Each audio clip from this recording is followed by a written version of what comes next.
Ikasleekin konferentzia batean gaudenean, partekatu aldugu arbel batera lan egiteko guztiak. Hori batez ere tablet bat erabiltzen badugu oso erabilgarria da. Ordenagailuan zaguarekin behar bada zer idatzi nahi badugu, kostatuko zaigu pizka bat gehiago, baina tablet batean idatzi aldugu atxamarrez, eta behar bada, idazteko edo matematikan edo euskeran edo, askoz errezagoa izango da. Ikusiko dugu nola egin. Ni hemen dago konferentzia batean, hemen dago irakaslea eta hemen dago ikaslea. Egingo dudan izango da 3 puntuetan sakatu irakasleak eta arbela ireki.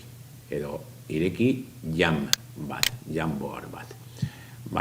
Agertzen zaigu eta hasi arbel bat. Aukeratu aldugu bat daukaguna ja eginda aurretik, baina egingo dugu zuri batekin. Jama sortzen, partekatu erabiltzaile batekin, bakarri dagoelako bat konferentzian, eta dagoenak editatu aldugu edo ikusi bakarrik. Normalean jarriko dugu editatu, ikasleek ere idazteko bertan. Bidaliko diogu, eta ikasleei agertu zaie hemen iruzkin bat esaten partekatu dela arbela. Irekitzen badu txata, hemen dauka esteka arbel horretara.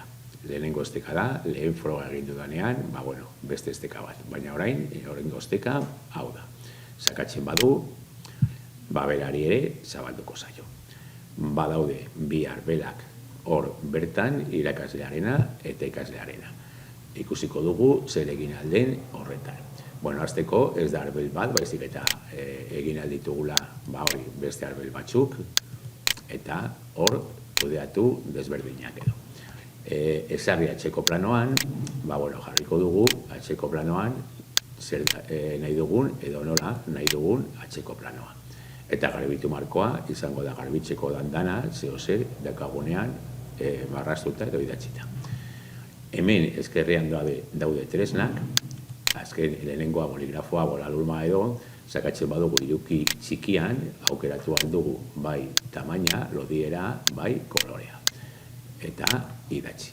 Noski, ikasleak ere, ikasleari agertzen zaio, eta ikasleak ere, berak ere, marraztu aldugu.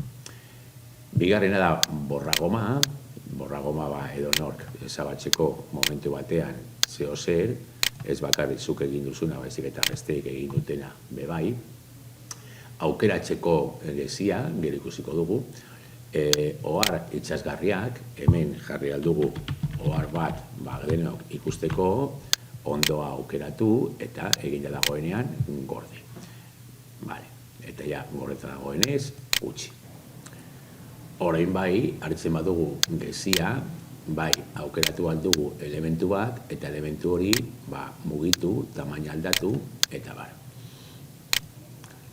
jarretuko dugu, eta hurrengoa izango da gehitu irudi bat, hartu aldugu Google Drive-etik edo ordenagailutik kargatu, kasu honetan nik Google Drive-etik hartuko dut, hemen daukat, hemen bertan, sakatu, eta txertatu.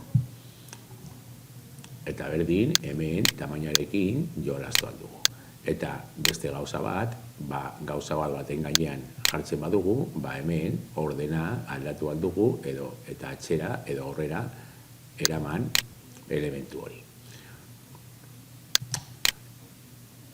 Formak ere txertatu alditugu, eta sakatzen badugu iruki txiki horretan, aukeratuko dugu forma eta hor bertan txertatuko dugu. Ondoa aldatu aldiogu hemen formari eta nahi dugun kolorea eman.